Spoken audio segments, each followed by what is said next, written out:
ఉన్నావంటే ఇది తెలుసుకో జనక. ఈ సంసారము అంటే ఈ సావు పుట్టుకలు చూసారా, వస్తున్నాయి వెళ్తున్నాయి, వస్తున్నాయి వెళ్తున్నాయి. ఈ సముద్రమునందు, ఈ మహాసముద్రం ఉంది, ఈ సావు పుట్టుకల సముద్రం, ఈ సంసార రూప సముద్రం ఉంది చూసావా, నాది నీది, ఈ నాది నీది పూర్తిగా సమూలంగా పడిపోవాలండి.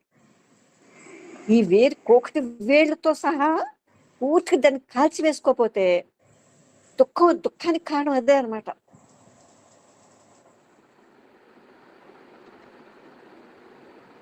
తెలివి లేక ఇక్కడ దారి తప్పేస్తున్నాం మనం. ఎప్పుడైనా మనం అంటారు వాళ్ళు, మన చుట్టూ ఎంతమంది బాంధవ్యులు ఉన్నవండి, ఎంతమంది మన చుట్టూ మిత్రులు ఉండనివ్వండి, ఎంతమంది ఉండనివ్వండి, అదంతా నిజం కాదు, ఉట్టిదే అది కళ. నువ్వెల్లప్పుడూ ఒంటరిగానే ఉన్నావు, ఇది తెలుసుకో.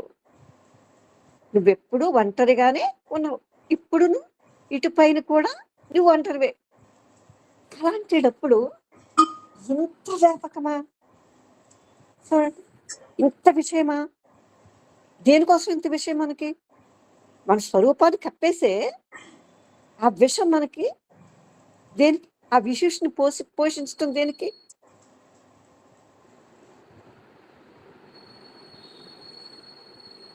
అదొక విషం అని చెబుతున్నాడు ఇక్కడ. నువ్వెప్పుడు ఒంటరివే,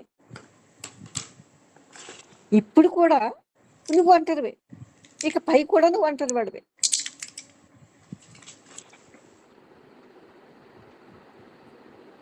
నువ్వెప్పుడు ఇలాగే ఉంటే నిన్ను ఇవి ఇవి పట్టి పీడిస్తున్నాయి కదా, బంధిస్తున్నాయి కదా, ఇక ముక్తి ఎక్కడ?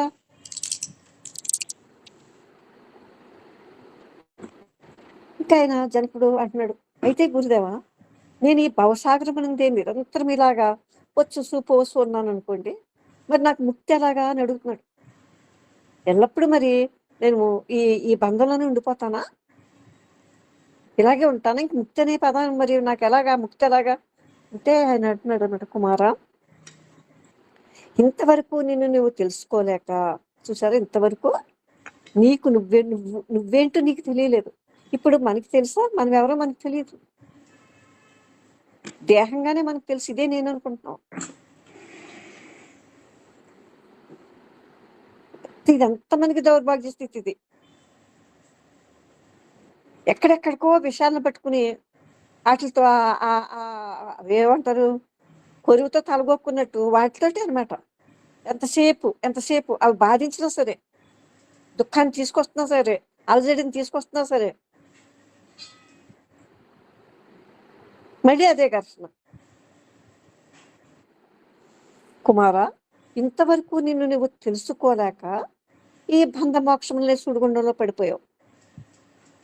ఇప్పుడు నువ్వు అలా కాదు కదా, ఇప్పుడు నువ్వు నీ నిజస్వరూపాన్ని, నీ స్వస్వరూపాన్ని తెలుసుకున్నావు.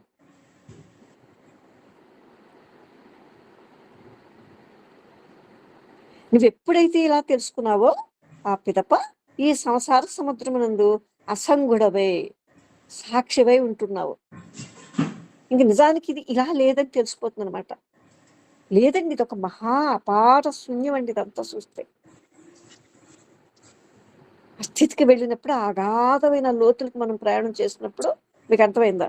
మీరు ఉంటారంతే అలా నిర్మలంగా. ప్రయాణం అంటే ఏదో కాదు, ఊరికి అలా ఉంటారు, విషయాన్ని చూస్తారు, చనిపోతుంది అక్కడ అంతే. అలా ఉంటుందన్నమాట. అదొక జ్వాల, మీ చూపు ఒక అగ్ని.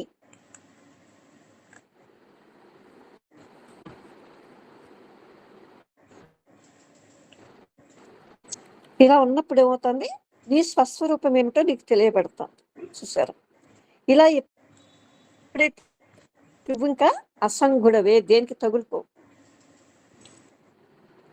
అలా ఉంటావు ఇప్పుడు నువ్వు. ఎందుకనగా నీ అందే ఈ ప్రపంచం అంతా కూడా రజ్జు కల్పితమై ఉన్నదని నీకు ఇప్పుడు తెలిసిపోయింది కదా. ఇది సర్పం కాదు, త్రాడని నీకు తెలిసిపోయింది. నువ్వు పూర్తి వెలుగులో చూస్తున్నావు దానికి, అంటే పూర్తి ప్రజ్ఞ చూపు ఏం లేవుస్తుంది ఇక్కడ. లేవటము, మరణించటము. కృష్ణజీ అంటాడు, జీవించటము మరణించటం తెలియాలి మనకి ఇక్కడ. చూసారా, అంటే ఈ దేహంతో ఉండగానే ఇదంతా జరిగిపోవాలన్నమాట. ఇది ఇప్పుడు నీకు ఏ బంధమున్నో లేదు. ఇప్పుడు నీకు ఇంక బంధం ఎక్కడుంది?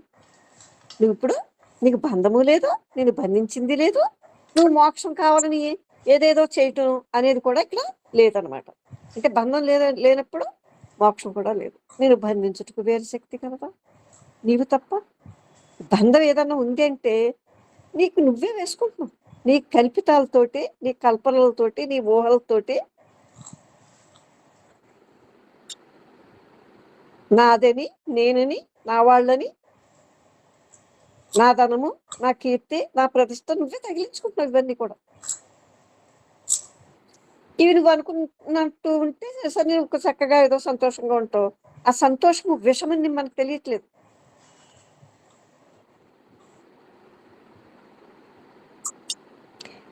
అందుకని ఇప్పుడు నీకు తెలిసింది ఇది. ఇప్పుడు నీకు బంధము లేదు, మోక్షము లేదు. కుమారా, నీవు కృతకృత్యుడవు. చూడండి, ధన్యుడవు. చూసారా? ఇప్పుడు ధన్యుడు.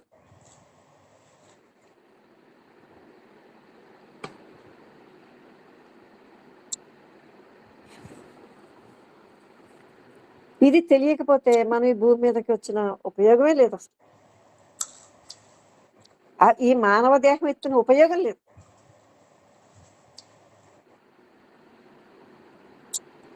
అందుకే నీ స్వస్వరూపం ఏమో నువ్వు ఎరుక చేసుకున్నావు కాబట్టి, ఓ చైతన్య రూప, చూసారా, సంకల్ప వికల్పము వలన నీ చిత్తము శోభను అందింపకు, ఇంక చేసుకోకు. అదంతా లేనిదని నీకు తెలిసిపోయింది కదా. ఒక్కసారి సరి చూస్తే తెలుస్తుంది కదా అక్కడ. అందుకని ఈ సంకల్ప వికల్ప రహితుడిపై నీ స్వస్వరూపానందమున స్థితుడిపై అలా ఉంటుంది. నువ్వు చేసేది ఏం లేదు ఇంక అసలు. నువ్వు ఏ సాధన లేదు, నీకు ఏ నియమం లేదు, ఏ నిష్ట లేదు, ఏ సంకల్పం నువ్వు చేయట్లేదు. రాదు. మెయిన్ సంకల్పాలు రావు, ఊహలు ఉండవు అక్కడ.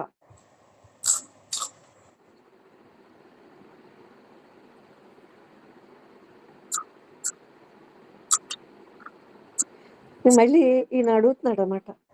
అయితే సద్గురు తన సహజానంద స్థితిలో నిలకడ కలిగి ఉండవలననుసో ధ్యానము తప్ప వేరే సాధనము కనిపించదు. అందువలన ధ్యానము అవశ్యము ఉండవలననియే నేను అనుకుంటున్నాను అంటున్నాడు. చూసారా, ఈయన గురువుని అడుగుతున్నాడు. ఎప్పుడు నేను ఇలా ఉండిపోవాలంటే, ఈ సహజానంద స్థితిలోనే ఉండిపోవాలంటే, నిలకడ కలిగి ఇంకా నేను ఎప్పుడు ధ్యానంలో ఉండిపోవాలా? ఇదే ధ్యానంలో నేను ఇలాగా ఉండిపోవాలా అని అడుగుతున్నాడు అన్నమాట. ఇది తప్ప ఇది అవశ్యం అంటే ఇది కావాలా అని అడుగుతున్నాడు అన్నమాట. దానికి చెప్తున్నారు, కుమారా, దీనిని కూడా నీవు త్యజించు. నువ్వు ధ్యానంలో మళ్ళీ ధ్యానం అని పేరు ఎందుకు పెడుతున్నావు? నువ్వు ఏదైతే అయి ఉన్నావో అలా ఉండిపో అంతే. ఇప్పుడు ఒక అనుభూతి చెంది ఉన్నావు కదా, ఇది పారావారంగా అఖండత్వపు ఎరుక ఒకటి కలిగింది కదా నీకు.